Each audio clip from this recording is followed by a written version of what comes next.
Manila, Philippines. Anne, at 20 years old, has been in and out of hospitals her whole life. She has cystic fibrosis, a disease that mainly affects her lungs and gastrointestinal tract. Cystic fibrosis is an autosomal recessive, inherited disorder. Anne inherited two copies of defective cystic fibrosis transmembrane conductance regulator, or CFTR genes from both parents. Her body expresses defective CFTR proteins in the epithelial cells of her organs like the lungs, intestines, pancreas, and kidneys. CFTR is a transmembrane protein that allows chloride to exit cells and has some regulatory effect on the expression of other ion channel proteins. According to the World Health Organization, the incidence of cystic fibrosis varies across the globe. Although it is severely underdiagnosed in Asia, existing evidence shows that cystic fibrosis is rare. In the European Union, 1 in 2,000 or 3,000 newborns is affected by cystic fibrosis, while in the USA, the incidence of cystic fibrosis is reported to be 1 in every 3,500 births. Ilang beses na po kaming pabalik-balik sa ospital dahil sa kondisyon ng anak ko. Nung una, hindi po namin alam kung kanino lalapit dahil wala naman pong doktor nakakapagpagaling sa kanya. Pero sa pabalik-balik namin sa ospital, naipaliwanag naman po sa akin ng kanyang mga doktor ang kondisyon na mayroon ng anak ko. Anne, now at 20, was confined for lung transplantation. The dysfunction of the CFTR gene, the primary defect of cystic fibrosis, led to a wide and variable array of manifestations, especially on the lungs and GIT, which started when she was still 2 days old. During the 25th week of pregnancy, polyhydramnios was noted. Amniocentesis was performed and showed normal results. Polyhydramnios is an excessive amount of amniotic fluid in the amniotic sac caused by the fetus' inability to ingest amniotic fluid, which in this case is due to intestinal blockage. Amniocentesis was done to further rule out other defects such as chromosome abnormalities and fetal infections, and was born through vaginal delivery at 38-week gestation. Naalala ko noon, iyak siya ng iyak ng pagkapanganak sa kanya. Nung mga oras na yon, walang lumalabas sa aking gatas. Kaya binigyan siya ng tubig na may asukal kasi akala namin kulang pa yung nakukuha niyang gatas. Ilang oras yung lumipas, nagsuka siya, tapos parang masakit yung tiyan niya. Lumala yung pagsusuka niya, tapos hirap na siyang huminga. Kaya dinala namin siya sa klinik, tapos sa ospital. The patient at 2-day-old was rushed to a regional clinic where an x-ray of her abdomen was taken. It showed distended loops of the bowel. She was then brought to the hospital where she was taken care of. The patient was given glucose water 5 hours after birth and started vomiting sometime after. The glucose water caused the distension of her stomach as seen in her x-ray and also her abdominal röntgenogram. Stretching of the stomach causes the release of gastrin, which stimulates the production of gastric acid and movement of stomach contents towards the duodenum. The acidic contents of the stomach reach the duodenum and trigger the release of secretin. Secretin is one of the triggers for the release of the bile from the gallbladder, and it reaches the duodenum through the pancreatic ampulla. However, since the GI tract is blocked, the bile does not travel down. Instead, it mixes with the contents of the upper GI tract, where it is detected by chemoreceptors. Chemoreceptors send signals to the vagus nerve, which then stimulates the vomiting center of the brain. The vomiting center increases saliva production, then contracts abdominal muscles and the diaphragm to expel the contents of the stomach.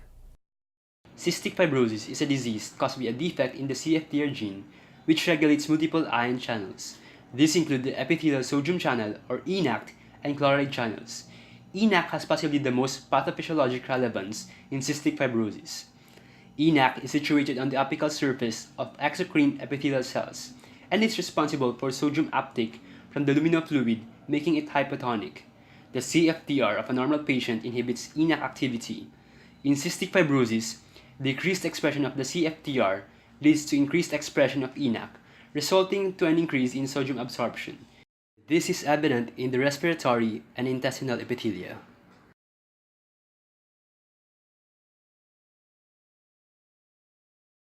In the gastrointestinal tract, the defective CFTR proteins prevent the efflux of chloride ions out of cells, which also impairs the release of sodium ions and consequently water.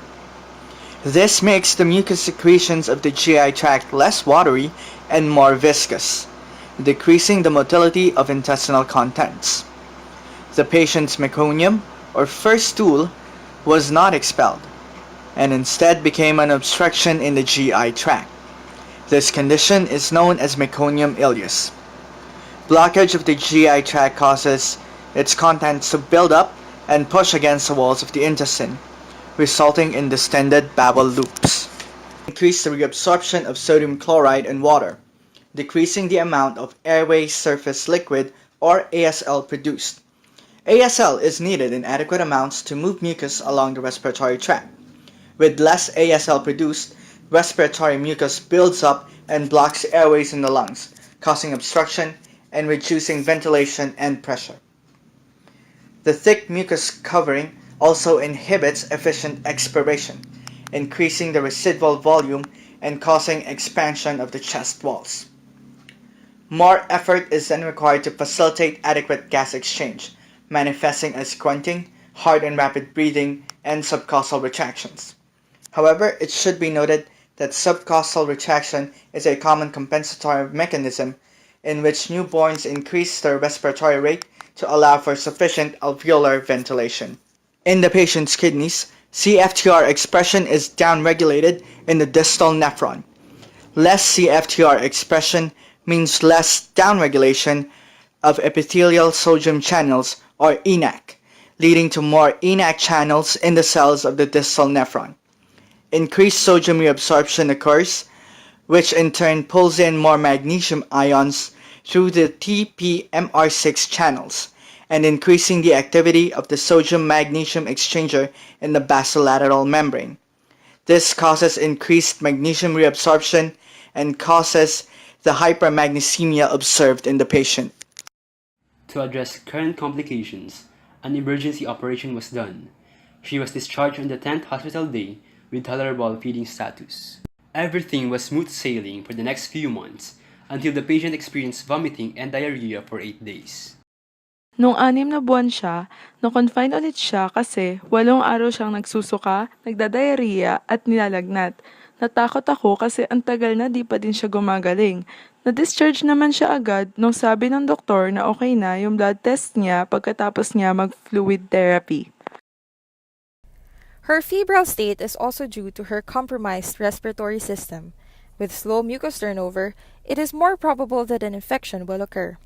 Cell damage will recruit PMTs, or pathogen-associated molecular patterns, or opsonins, that will stimulate a pro-inflammatory neutrophil chemoattractant, interleukin-8, and cause the release of endogenous pyrogens such as interleukin-6.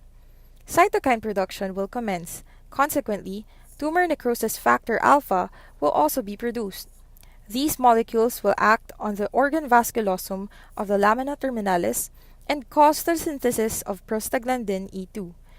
That will decrease the fire rate of warm-sensitive neurons and thereby increase body temperature accompanied by inflammation.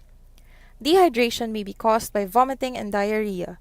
During this time, the cause for the diarrhea is suspected to be caused by opportunistic bacteria such as Pseudomonas species, which cause Pseudo-Bartter syndrome. Pseudo-Bartter syndrome, or PBS, is one of cystic fibrosis complications, especially in infants and young children in situations accompanied by increased sweating and other causes of additional loss of sodium and chloride ions. Sometimes, PBS may be the initial presentation form of the disease. Pseudo-Bartter syndrome is characterized by hyponatremic, hypochloremic, and metabolic alkalosis that mimics Bartter syndrome but with no pathology in the renal tubules. We present 5 patients with cystic fibrosis and PBS. This is reflected in the laboratory tests of the patient. The patient underwent IV fluid therapy and was discharged when it normalized. The patient was admitted in the hospital 4 times over a 2-year period, often during hot, humid weather, with episodes of diarrhea and vomiting associated with similar biochemical abnormalities, and was treated with IV fluids therapy each time. However, her last admission at 4 years and 3 months old showed a different biochemical result, which was low serum sodium, potassium, and bicarbonate, very high renin and aldosterone, and a normal serum chloride level. The patient, thriving at the time, was readmitted at 4 years and 3 months old with low serum levels of sodium, potassium, and bicarbonate, high renin and aldosterone levels, as well as a normal serum chloride level. The urinary chloride secretion was normal at 20 milligrams per deciliter, while the fractional excretion of potassium was elevated at 67%.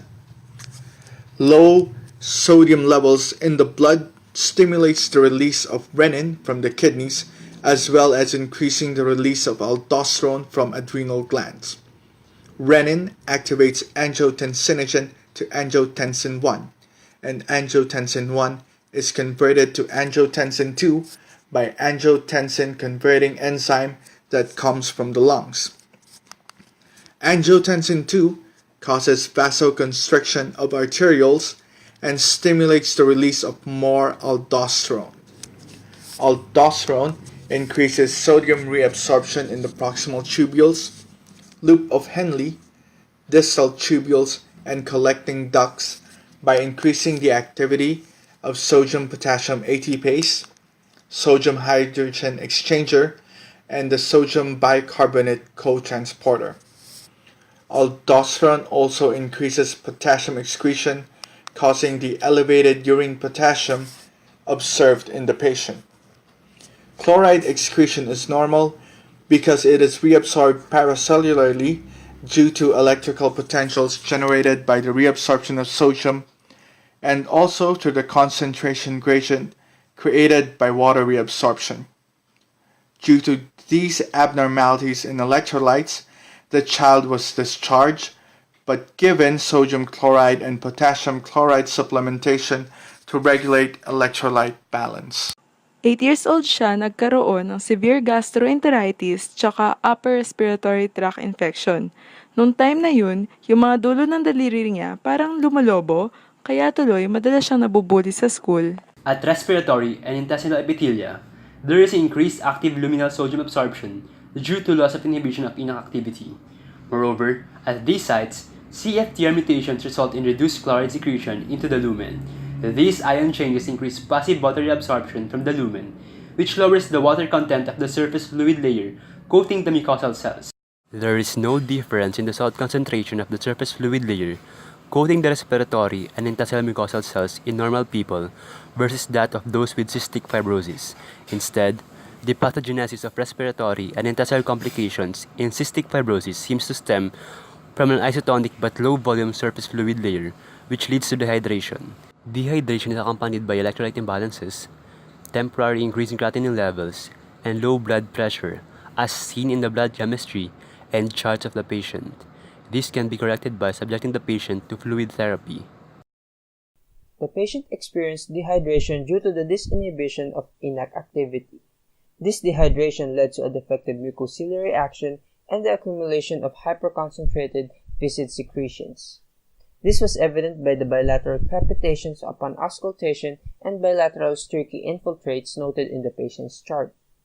This accumulation of secretions resulted to obstruction of air passages, leading to an increase in airway resistance and subsequent ventilation-perfusion mismatching, which resulted to an increase in work of breathing as evidenced by the increased respiratory rate and decreased oxygen saturation. Furthermore, the patient experienced hypoxemia, or the abnormally low level of oxygen in the blood, and eventually led to hypoxia, or the deficiency in the amount of oxygen reaching the tissues. This was evident by marked finger and toe clubbing. At this point, it is noted that the patient is under metabolic alkalosis. The obstruction of air passages is also the reason why patients with cystic fibrosis are predisposed to recurrent pulmonary infections, as observed in the sputum culture of the patient containing Haemophilus influenza and Staphylococcus aureus. This is accompanied by the defect in the regulation of transport of bicarbonate ions, which resulted to the secretion of acidic fluids by the epithelia, making the pH of the lumen acidic as evidenced by the low bicarbonate level in the patient's blood. This caused an increase in mucin precipitation and plugging of ducts, which increased the binding of bacteria to plug mucins. This is the reason for the upper respiratory tract infection that the patient experienced. Aside from a respiratory tract infection, The dehydration caused by the defect in the CFTR gene also is the reason behind the severe gastroenteritis manifested by the patient. Just like the pathophysiology of URTI, this may be caused by complete or incomplete intestinal obstruction by viscid fecal material in the terminal ileum and proximal colon. Gut transit is prolonged in CF, which affects gastric emptying and both ileal and colonic transit. This is known as distal intestinal obstruction syndrome, DIOS. This is a common complication of cystic fibrosis which occurs in older patients, causing cramping, abdominal pain, and abdominal distension. DIOS is seen on patients with a positive history of meconium ileus, such as the patient. This may reflect an underlying inflammatory process resulting in enteric neuromuscular dysfunction. This, together with the upper respiratory tract infection, may cause eating difficulties with patients, especially those of the young age. Eating difficulties and at the same time an increase in energy and nutrient needs predisposes the patient to poor nutritional status, which may lead to delay in growth and development. The patient had marked finger and toe clubbing. This was due to the low levels of oxygen that reached the digital vasculature. This was evident by the increased capillary refill. An increased capillary refill may be a sign of decreased peripheral perfusion and dehydration. Digital clubbing may be explained by the megakaryocyte platelet hypothesis, wherein it was said that megakaryocytes continually emerge from the bone marrow but are trapped by the pulmonary capillary bed and fragment there into platelets. Due to bypassing of lung capillary network due to obstruction in the lungs, and also due to chronic platelet excess from the inflammatory bowel disease, these large particles may reach the fingertips in axial vascular streams and impact there, releasing platelet-derived growth factor. Other studies suggest vascular endothelial factor and hypoxia inducible factor also play a role in this.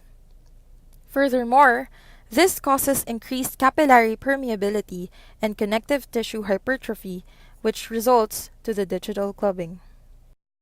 One of the notable manifestations of cystic fibrosis is the high sweat sodium chloride, which was exhibited by the patient. Naaalala ko rin, nung 8 years old siya, tuwing ikikis ko yung pisngi niya, parang maalat. Nung una di ko pinapansin hanggang sa tinanong ako nung doktor niya. Unlike the pulmonary and gastrointestinal sites, epithelial sodium channel activity decreases as a result of CFTR mutations. This, accompanied by the defect in chloride channels, leads to the decreased reabsorption of sodium chloride and therefore high concentration of sodium chloride in sweat is formed. This is the basis of the salty sweat that mothers can often detect in their affected infants. Excessive loads of salt in the sweat predisposes young children to salt depletion episodes, especially during gastroenteritis and during warm weather. Patient with this kind of condition is advised to have salt supplementation. After a year, the patient was again admitted to the hospital due to difficulty in breathing associated with cough-productive green sputum.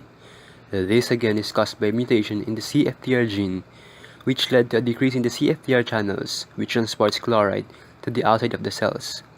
This will result to a more viscous secretion. In the lungs, the mucus secretions will be more viscous and will cause ciliary dysfunction or dyskinesis. This will make an environment optimal for bacterial growth, like Pseudomonas aeruginosa. Inflammatory cascade will now take place. Neutrophil produces interleukin-8 from epithelial cells, which functions as a secretagogue. This will increase the mucus production and creates a positive feedback loop for more mucus secretion. The inflammation and infection cause airway wall damage and dilation of the bronchi, called bronchiectasis. All of this will result to mucus plugging, obstruction of airways, and eventually failure of ventilation.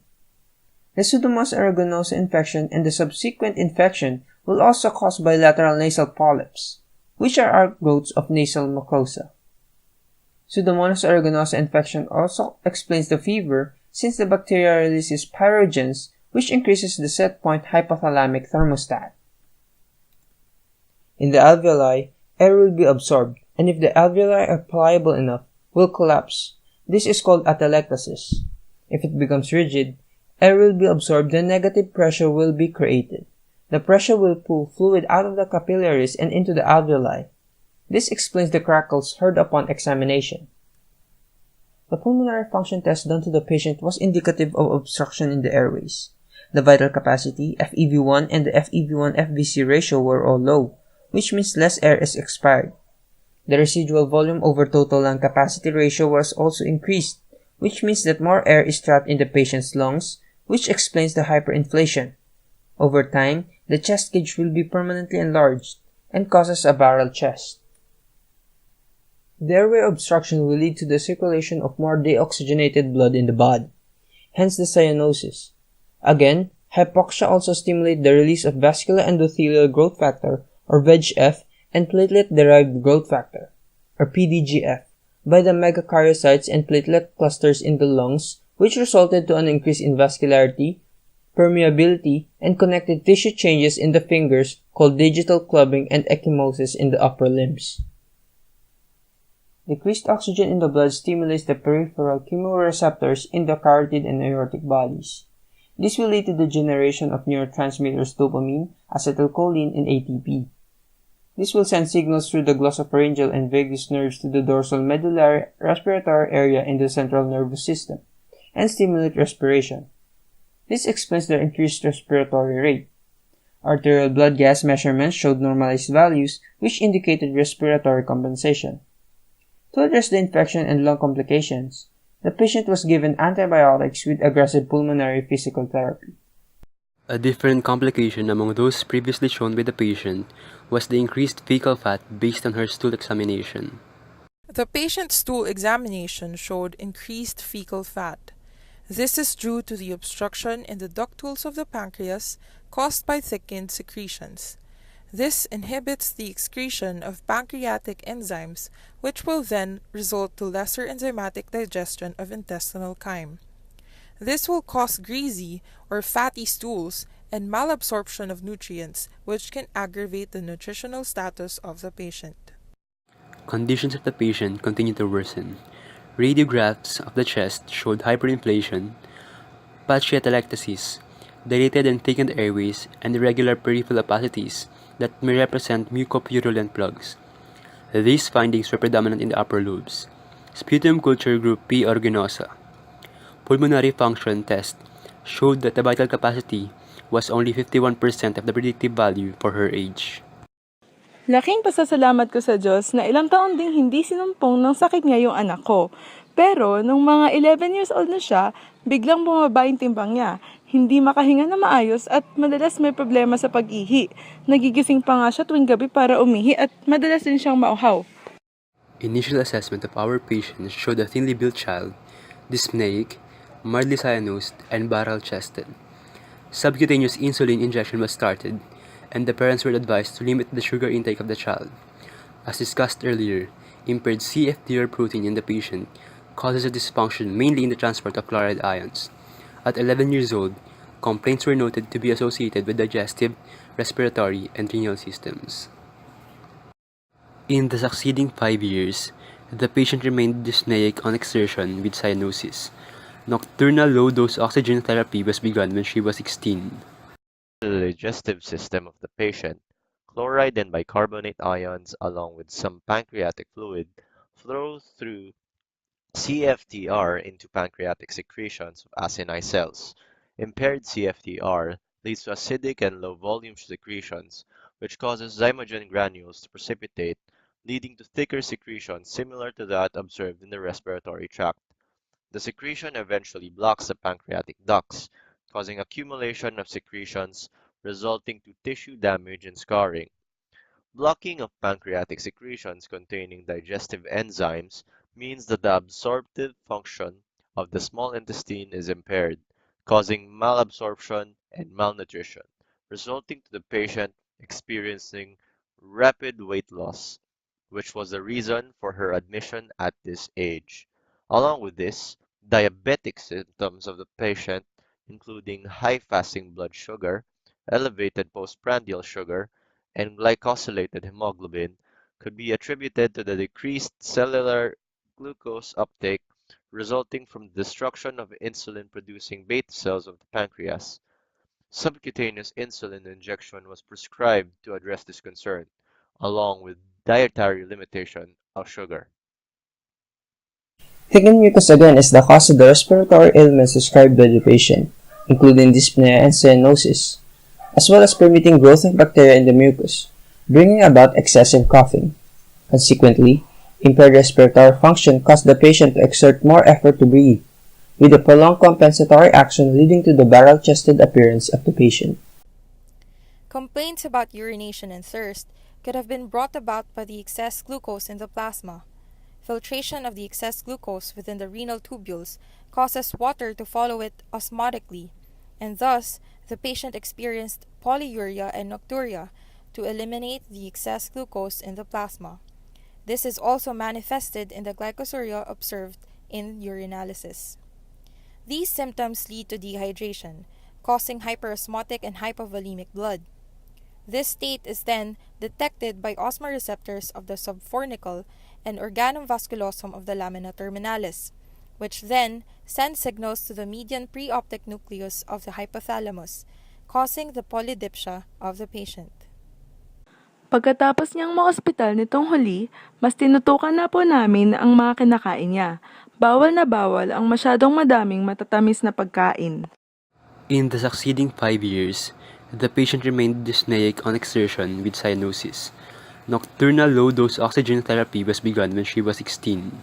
Dyspnea on exertion is the condition wherein the patient experiences shortness of breath or difficulty in breathing when engaged in a simple activity. Cyanosis, on the other hand, is the condition wherein the patient has bluish or purplish skin due to low oxygen tissue perfusion. Mutation in the CFTR disrupts the secretion of chloride ions into the apical layer and leaves the sodium reabsorption by ENaC unchecked, causing dehydration of the airway leading to thickened mucus. Clogging of mucus will decrease diffusion capacity leading to hypoxemia. Increased carbon dioxide will stimulate the ventilatory drive leading to dyspnea. Nocturnal low-dose oxygen therapy has been used to treat daytime hypoxemia of patients with chronic obstructive pulmonary disease, or COPD. This is because oxygen levels in the blood are lower during sleep, hence the patient needs support to provide her sufficient oxygen. Probably because when awake, the patient is able to cope with decreased oxygen by recruiting extra respiratory muscles voluntarily, which the patient will not be able to do when she is asleep. Ang hirap-hirap na nakikita yung anak mong nahihirapan sa araw-araw. 5 taon na ang nakakalipas, pero parang hindi gumaganda ang kanyang kondisyon. At the age of 17, cardiac catheterization showed that the pulmonary arterial pressure was 38/22 mm mercury, with the pulmonary arterial mean pressure of 28 mm mercury. No evidence of valvular disease or of a septal defect was detected. Cardiac catheterization is a diagnostic procedure used to evaluate cardiac function and blood flow. A catheter is inserted into a major vessel and guided towards the patient's heart. Blood flow and blood pressure along the coronary arteries, heart chambers, and valves are measured in order to determine cardiovascular problems. The next year, physical examination showed that the heart rate was 120 beats per minute. The respiratory rate was 30 breaths per minute at rest and rose to 40 on slight exertion. Both heart rate and respiratory rate are above normal. Increased sodium reabsorption and decreased chloride efflux in the myocardium leads to early depolarizations of cardiac muscle, increasing heart rate and causing more blood to be pumped into the pulmonary circulation. At the same time, decreased oxygen exchange due to bronchiectasis stimulates pulmonary vasoconstriction. Together, these will lead to increased blood pressures in the lung or pulmonary hypertension. Pulmonary hypertension is a form of increased afterload, and in response, the heart increases its contractile force to overcome the afterload and move blood towards the left side of the heart. Over time, this need for increased contractility will result in right ventricular hypertrophy. Because blood flows from an area of higher pressure to an area of lower pressure, right ventricular pressure is increased to exceed the pressure in the pulmonary circulation. The increased pressure in the right ventricle pushes back on the tricuspid valve. This means that the right atrium requires greater blood volumes to generate enough pressure to open the tricuspid valve. Chronic stretching of the right atrium due to the accumulation of blood leads to right atrial enlargement. Both lung fields. S2 was split on inspiration, and pulmonic closure equaled aortic pressure. No S3 was heard. There was +3 digital clubbing. Crackles are produced when air passes through fluid-filled airways. They are caused by the popping open of small airways and alveoli collapsed by fluid, exudate, or lack of aeration during expiration. Buildup of mucus decreases lung compliance and the alveoli collapse. When there is sufficient force of inhalation, there will be explosive opening of airways that hold close because of surface force within them, producing these crackles. Hinding-hindi namin susukuan ang aming anak. Hanggat buhay kami, nandito kami para alagaan at suportahan siya. Napakalaking pasasalamat namin sa 19 years na binigay ng Diyos sa aming anak. At the age of 19 years old, the patient was readmitted to the hospital because of fever and increased cough. Crackles were heard at both lung fields.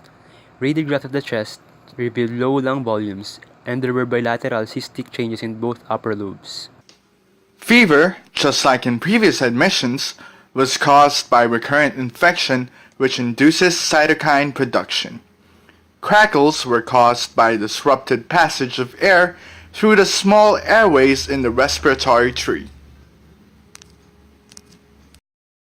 Increased production of white blood cells and neutrophils was in response to infection. Low lung volumes were caused by atelectasis or partial collapse of the lung. Cefuroxime was prescribed as an antibiotic. Akala namin makakauwi din agad ang aming anak, pero umabot pa siya ng isa pang araw sa ospital at lahat kami nag-alala nang bigla siyang mawala ng malay. Her blood pressure dropped to 80/50 mm mercury.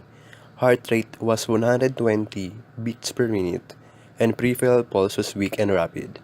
Her breathing was deep and fast, with respiratory rate of 30 breaths per minute, and her breath had an acetone odor. The mucous membranes of the mouth were dry, and the tonsils were enlarged and infected.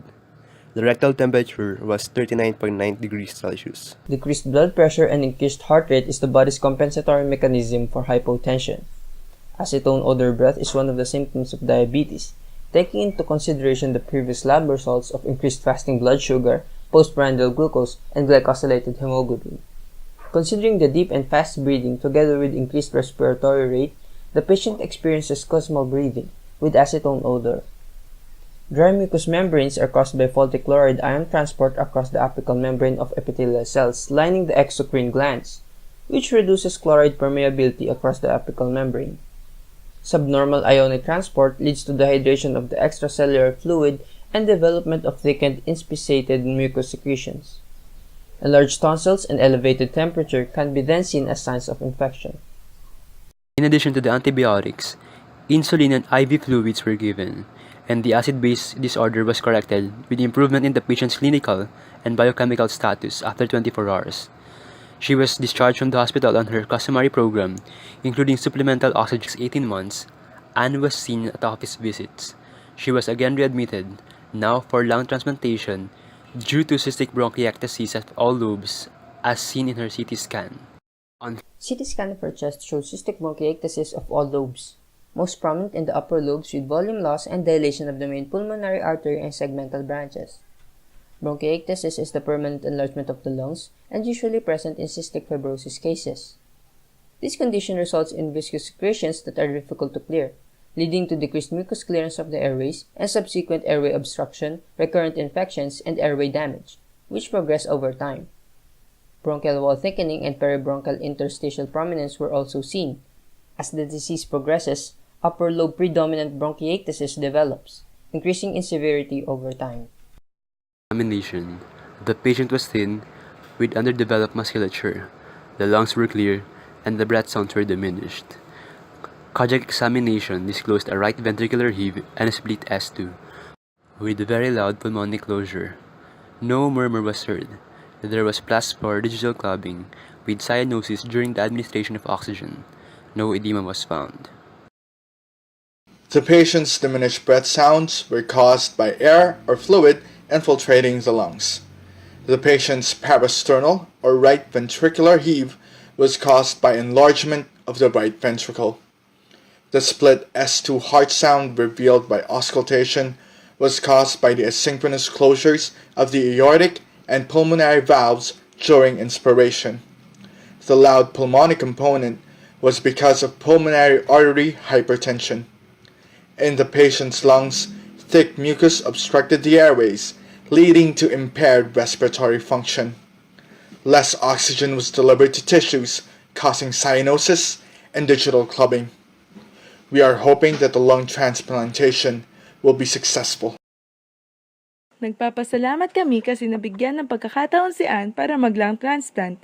Sana mabuhay din siya na kahit may sakit na panghabang buhay, maging normal din at katulad ng mga kaedad niya.